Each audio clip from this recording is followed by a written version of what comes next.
ओम शांति। ओम शांति। आज बाबा के 18/9/2023 के बाबा के महावाक्य प्रातः मुरली। ओम शांति। बाप दादा मधुबन। बाबा ने कहा, मीठे बच्चे, जी बाबा, बाप की आस है बच्चे, पूरा पूरा नष्टो मोहा बने।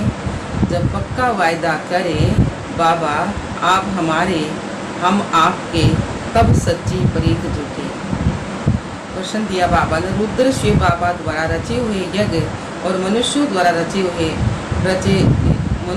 रचे जा रहे यज्ञों में मुख्य अंतर क्या है? तो उत्तर दिया बाबा ने, मनुष्य जो भी यज्ञ रचते उसमें जौ तिल आदि ये सब डालते हैं, सवा करते हैं, वह मैटेरियल यज्ञ है।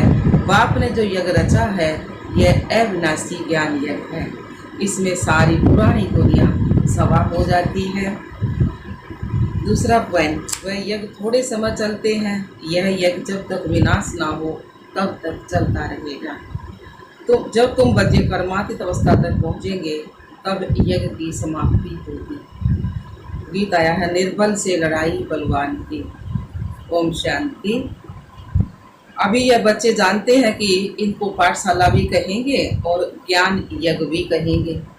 पाठशाला के हिसाब से एम ऑब्जेक्ट तो जरूर चाहिए। अभी यह यज्ञ का यज्ञ भी है और पाठशाला भी है। यह रुद्र ज्ञान यज्ञ है। वे लोग इनकी कॉपी करते हैं। मैटेरियल यज्ञ रचते हैं, उनमें जौ तिल आदि की आहुति डालते हैं। और दूसरा फिर बहुत बड़ा यज्ञ भी रचते हैं, जहाँ चारों तरफ शास्त्रों को रखते हैं। बहुत बड़ी जमीन ले लेते हैं, फिर एक तरफ चावल, घी, आटा आदि सब रखते हैं और दूसरे तरफ शास्त्र भी सब रखते हैं। जो शास्त्र मांगो वह सुनाएंगे। फिर वहाँ यज्ञ में सभा भी करते रहते हैं। बाप कहते हैं, रुद्र तो मेरा नाम है। कहते भी ना, रुद्र भगवान ने ज्ञान यज्ञ रचा था, तो इसका नाम पड़ गया रुद्र ज्ञान यज्ञ। जैसे नेहरू के बाद नाम रखते हैं नेहरू मारक, नेहरू पारक आदि। अब रुद्र तो है भगवान शिव, तो उसने ही रुद्र ज्ञान यज्ञ रचा है। इस यज्ञ में सारी पुरानी सृष्टि की आहुति पड़ती है। यह कोई की बुद्धि में थोड़े ही होगा। कितनी बड़ी सृष्टि है, कितना दूर दूर शहर है, सब इस अविनाशी ज्ञान यज्ञ में आहुति पड़ जाएंगे। तो बाबा ने क्या, पुरानी दुनिया का विनाश तो जरूर होना है, फिर नई दुनिया बनेगी। विनाश होने में नेचुरल क्लेमिटेज भी मदद करती। तो यह है रुद्र राजसव असव में अविनाशी ज्ञान यज्ञ। अविनाशी माना जब तक विनाश हो तब तक चलता रहे। तो ऐसा यह किसका चलता नहीं है। बहुत में बहुत 1 मास चलाएंगे। गीता भी 1 मास सुनाते हैं। अब बाप समझाते हैं, मैंने यह ज्ञान यज्ञ रचा है। तो यह है राजसव असव में, यानी तुम्हारा जो रथ है उसको सभा करना है, बलि चढ़ाना है। उन्होंने नाम दूसरा रख दिया है। दक्ष प्रजापति का यज्ञ दिखाते हैं, उसमें घोड़े को जलाते हैं। बड़ी कहानी है। बाप समझाते हैं, यह है मेरा अविनाशी ज्ञान यज्ञ, अविनाशी द्वारा अविनाशी यज्ञ। ऐसे नहीं कि सदैव चलता रहेगा। जब सारी दुनिया के सवा होने का समय आए तब तक यह यज्ञ चलना है। क्योंकि बाप है ज्ञान का सागर। भक्ति के तो ढेर शास्त्र हैं, ज्ञान का सागर कौन है? बाप है। तो जरूर उनके पास नया ज्ञान होगा। बाप अपना पूरा परिचय देते हैं और फिर सृष्टि चक्कर कैसे फिरता है यह भी समझाते हैं, जिससे आत्मा त्रिकालदर्शी बनती है। त्रिकालदर्शी पणे का ज्ञान और कोई भी दे ना सके। एक तो ज्ञान को धारण करना है, दूसरा तुम बच्चों को योग बल से विक्रमाजीत बनना है। जन्म जन्मांतर के पापों का बोझा तो सिर पर है, वह जलने में टाइम लगता है ना। कितने वर्ष हुए हैं तो भी कर्मातीत नहीं हुए। कर्मातीत अवस्था जब आती है तब यज्ञ भी समाप्त होता है। यह बहुत बड़ा भारी यज्ञ है। आसार भी देखते हो तैयारियां हो रही हैं। आगे चलकर तो हम देखेंगे नेचुरल कैलेमिटीज की भी तैयारियां हो रही है। कभी जोर से फ्लड्स होंगे, कभी अर्थक्वेक होंगे, कभी फैमन होगा, अकाल होगा। वो लोग तो बकोड़े मारते हैं कि 4 वर्ष का प्लान बनाया है, फिर अनाज बहुत हो जाएगा। अरे, खाने वाले मनुष्य भी तो बहुत जास्ती है। सिर्फ मनुष्य थोड़ी, टिड्डिया मक्कड़ आदि भी तो खा जाते हैं। फ्लड्स आते हैं, बहुत नुकसान कर देते हैं। यह बेचारों को पता नहीं पड़ता है। तुम जानते हो फैमन आदि तो पड़ना जरूर, सूखा पड़ना जरूर है ना, अकाल भी पड़ेगा। तो आसार दिखाई पड़ते हैं ना। थोड़ी लड़ाई लग जाए तो अनाज आना भी बंद हो जाएगा। आगे लड़ाई में कितने स्टीमर्स डूबे थे, 1-2 का बहुत नुकसान किया था। बाप कहते हैं 5000 वर्ष पहले भी यह यज्ञ रचा था और तुम राजयोग सीखे थे। यज्ञ रचा जाता है ब्राह्मणों द्वारा। गीता में तो लड़ाई आदि की बातें लिख दी है, संजय आदि भी है। यह सब है भक्ति मार्ग की सामग्री। यह भी अविनाशी है, फिर से भक्ति मार्ग में वही सामग्री निकलेगी। रामायण आदि जो भी शास्त्र निकले हैं फिर निकलेंगे।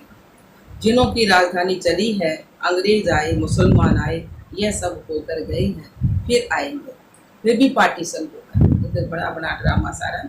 तो इन बातों को तुम जान सकते हो, तुम्हारी में भी नंबरवार है। कोई तो कुछ भी नहीं जानते हैं।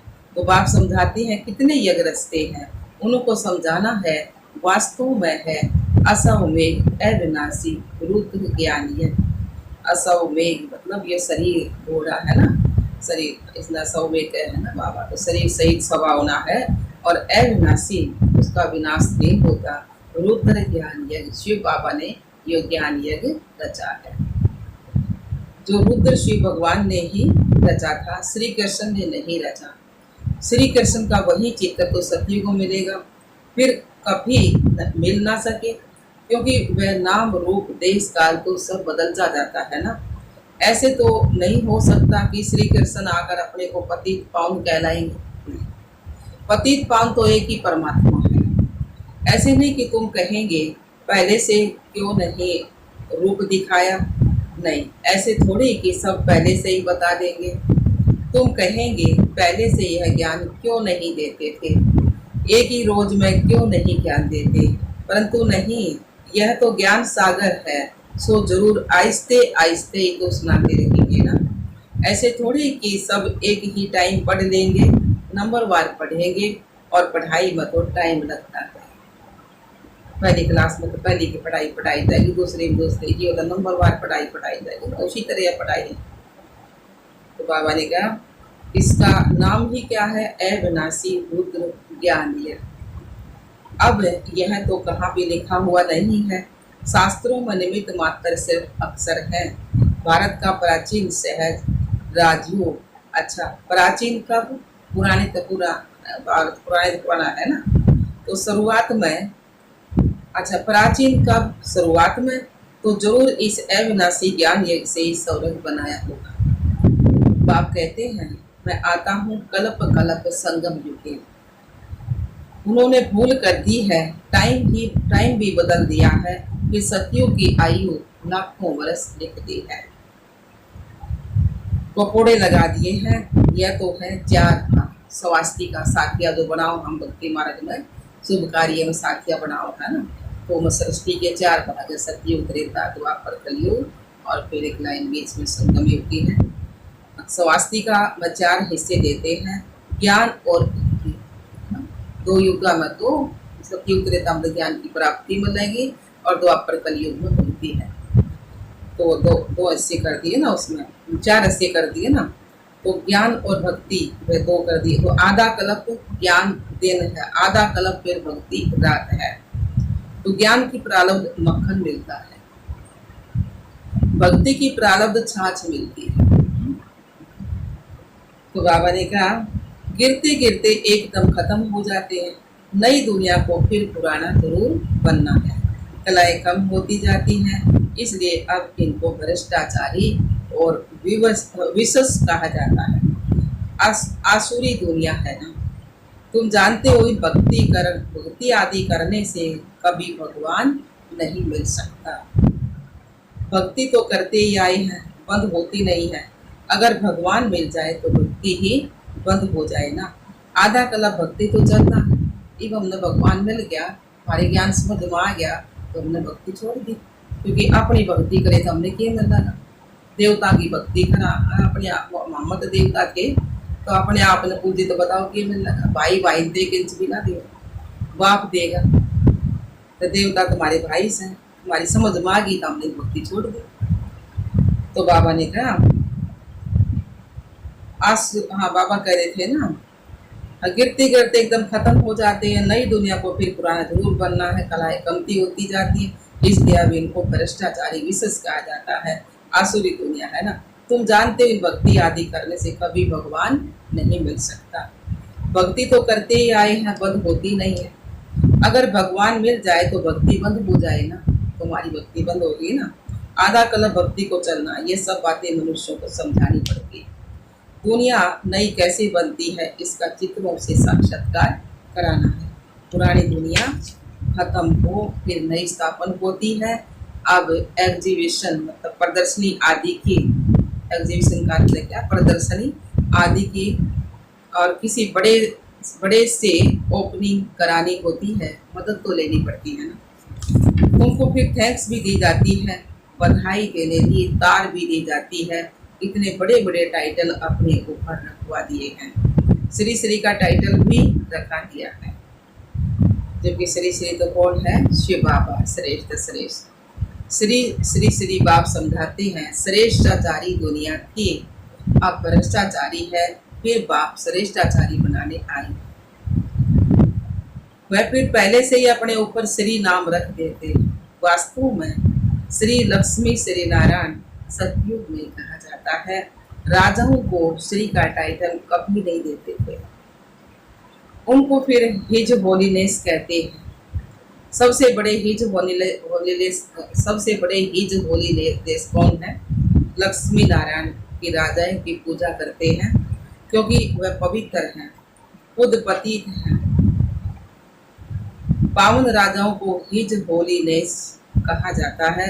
अभी तो हिज हाईनेस के बदले बहुत टाइटल सबको दे देते हैं। श्री श्री कहते रहते हैं। अभी बेहद का बाप तुमको श्री बना रहे हैं। नई दुनिया कैसे स्थापन होती है चित्रों पर भी समझा सकते हैं। हम भ्रष्टाचारी से श्रेष्ठाचारी बनाने की सेवा करते हैं।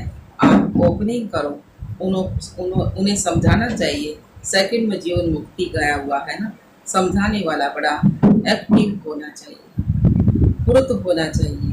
मिलिट्री वाले कितने टिप टॉप रहते हैं। तुम बच्चों का नाम कितना बड़ा है, शिव शक्ति सेना। तो यह ज्ञान मिलता ही है अबलाओं अहिलाओं को। यहाँ की बातें ही वंडरफुल हैं। ऊंच तक ऊंच भगवान और पढ़ाते देखो किलों को है। अहिलाएं उपजाओ भगवान वाच, उनको राजयोग सिखलाता हूँ। ब्रह्मा में ऐसी मूंग है, परंतु अपने को सब पाप आत्माएं समझते थोड़े ही। बाप कहते ये अंतिम जन्म पवित्र बनेंगे तो 1 सेकंड में जीवन मुक्ति पा सकते हो। आते तो बहुत हैं। आज से दिन सुनंती कथनती बाबा का बनंती, फिर भी गिरंती और भागंती हो जाते हैं। यह शुरू से लेकर होता रहता है। सुबह को कहेंगे हमको पक्का निश्चय है, शाम को कहेंगे मुझे संशय, मैं जाता हूँ, मैं चल नहीं सकता हूँ, मंजिल ऊंची है, मैं छुट्टी लेता हूँ, ड्रामा की भावी। तो बाप को फारकती दे देते। माया इतनी प्रबल है जो चलते चलते एकदम थप्पड़ लगा देती है। बच्चे कहते हैं बाबा माया को कहो थोड़ी नरम हो जाए। बाबा कहते हैं मैं तो माया को कहता हूँ खूब गर्म हो। तो बाबा कहते हैं खबरदार रहना। ऐसे नहीं कि माया थप्पड़ मार दे और तुम फंस पड़ो। तुम मांगते ही हो जनक मिशन घर से व्यवहार में रहते जीवन मुक्ति पाए। तो बाप कहते हैं 1 जन्म पवित्र बनो तो तुम स्वर्ग के मालिक बनेंगे। मनुष्यों की जहर से मतलब विकारों से कितने दिन हैं, चलते चलते एकदम गिर पड़ते हैं। हम शादी करना नहीं चाहते तो गवर्नमेंट कुछ नहीं कर सकती। समझा सकते हैं कि हम पतित बने ही क्यों, जो पुजारी बन सबके आगे फिर सिर झुकाना पड़े। मैं कुमारी हूँ तो सब मेरे आगे सिर झुकाते। तो हम क्यों न पूज्य रहें। बेहद का बाप कहते हैं कि पवित्र पूज्य बनो, एक ही राजयोग का इम्तिहान है। कितने चढ़ते और गिरते, हर एक अपना अपना पार्ट हो जाता है। रिजल्ट फिर भी वही रहेगी जो कल पहले हुई होगी। यह ड्रामा है। हम एक्टर्स हैं। पूरा नष्टो मोहा बने, तब बाप से प्रीत जुटे। बाबा बस हम तो आपकी ही याद में आपको ही याद करेंगे, आपसे वर्षा लेकर ही छोड़ेंगे। ऐसी प्रतिज्ञा करनी पड़े, तब ही स्त्री पुरुष दोनों पवित्र बन स्वर्ग धाम जा सके। दोनों ही ज्ञान चिता पर बैठ जाएंगे। ऐसे बहुत जोड़े बनेंगे, फिर जल्दी जल्दी झाड़ पड़ना शुरू हो जाएगा। अच्छा जी बाबा। मीठे मीठे सिकलधे बच्चों प्रति माता पिता बाप दादा का याद प्यार और गुड मॉर्निंग। रूहानी बाप की रूहानी बच्चों को नमस्ते। हम रूहानी बच्चों की रूहानी बाप दादा को याद प्यार गुड मॉर्निंग नमस्ते नमस्ते नमस्ते जी। हम बाबा के बच्चे सदा रहे हंसते और हंसाते। शुक्रिया मीठे बाबा, शुक्रिया बाबा। धारणा के लिए मुख्य सार बाबा ने सुनाया। इस अविनाशी ज्ञान यज्ञ में अपने इस रथ सहित सब कुछ सवा करना है। सर्विस के लिए बहुत बहुत चुस्त और फुर्त भरना है। दूसरा पॉइंट है, माया कितनी भी गर्म हो, सावधान रहे उसके थप्पड़ से स्वयं को बचाना है, घबराना नहीं है। वरदान दिया बाबा ने, दया भाव को धारण कर सर्व की समस्याओं को समाप्त करने वाले मास्टर दाता हो। दया भाव को धारण कर सर्व की समस्याओं को समाप्त करने वाले मास्टर दाता हो। सार दिया बाबा ने, जिन आत्माओं के भी संपर्क में आते हो, चाहे कोई कैसे भी संस्कार वाला हो, अपोजिशन करने वाले हो, स्वभाव के टक्कर खाने वाला हो, क्रोधी हो, कितना भी विरोधी हो, आपकी दया भावना उसके अनेक जन्मों के कड़े हिसाब किताब को सेकंड में समाप्त कर देगी। आप सिर्फ अपने अनादि आदि दातापन के संस्कारों को इमर्ज कर दया भाव को धारण कर लो, तो ब्राह्मण परिवार की सर्व समस्याएं समाप्त हो जाएंगी। स्लोगन दिया बाबा ने, अपने रहमदिल स्वरूप व दृष्टि से हर आत्मा को परिवर्तन करना ही पुण्य आत्मा बनना है।